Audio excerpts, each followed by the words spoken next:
J'ai récemment reçu le grand classiciste et historien militaire Victor Davis Hanson dans mon émission sur YouTube The Sad Truth. Victor a conclu notre conversation par ce qui suit. C'est tellement agréable de voir un universitaire qui sourit. Je ne le fais pas assez, mais vous le faites. Son commentaire m'a profondément ému. Certes, mon attitude positive fait partie de ma nature, mais comme tout le monde, j'ai eu ma part de malheur et de déception. J'ai grandi littéralement au milieu d'une zone de guerre à Beyrouth, au Liban.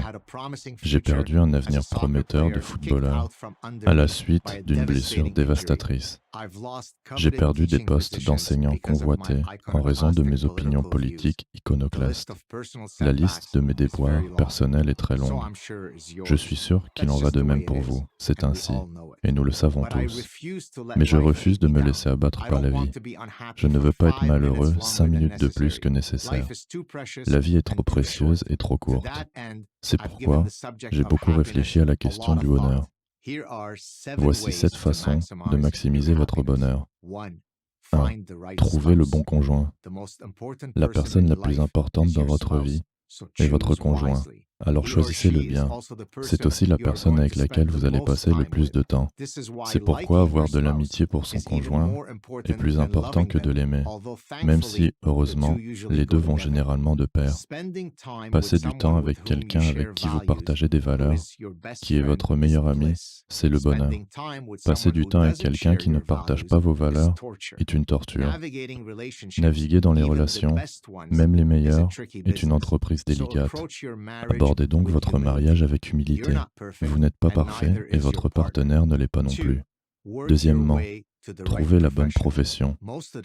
La plupart du temps que vous ne passez pas avec votre conjoint et votre famille, vous le passez au travail. Un travail qui vous épanouit et qui a du sens signifie que vous passez une bonne partie de votre journée dans un état d'esprit heureux. L'inverse est également vrai. Rien en dehors d'un mauvais mariage ne vous rendra plus malheureux qu'un lieu de travail que vous ne supportez pas. Troisièmement, cherchez le point idéal. Qu'est-ce que le point idéal? Pour le savoir, il faut comprendre la courbe en U inversée, qui est peut-être le diagramme le plus utile jamais conçu. Le fonctionnement optimal du cerveau et du corps humain correspond à la courbe en U inversée. Prenons l'exemple du perfectionnisme. Si vous n'êtes pas perfectionniste, par exemple en tant qu'auteur, vous n'accorderez pas l'attention nécessaire aux détails, qui constitue un élément important du processus créatif. En revanche, si vous êtes trop perfectionniste, vous passerez un temps fou à vous occuper de détails qui n'intéressent personne.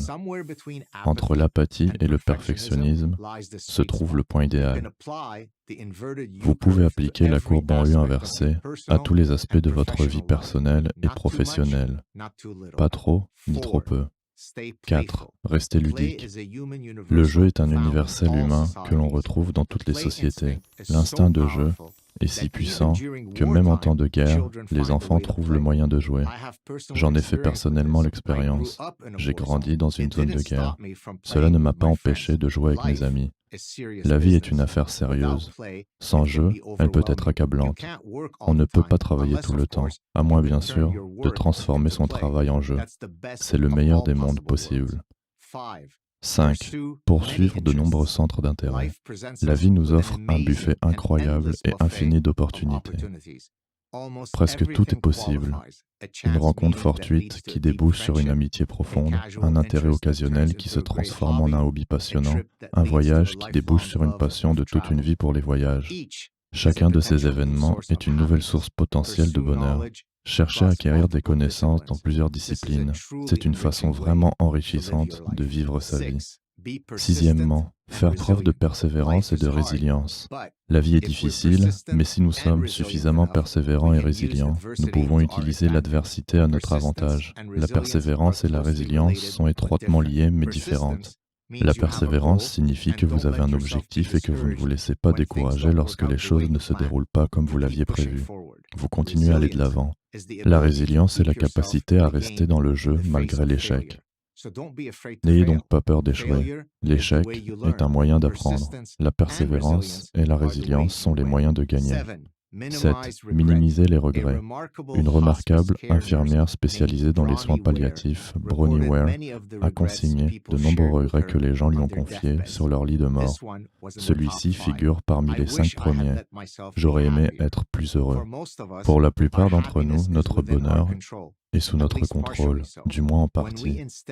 Lorsque nous nous laissons enliser dans le malheur, en particulier sur des questions qui échappent à notre contrôle, nous nous rendons un bien mauvais service.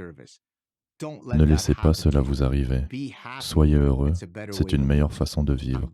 Je suis Gad Saad, professeur de marketing à l'Université Concordia et auteur de The Sad Truth About Happiness pour Prager University.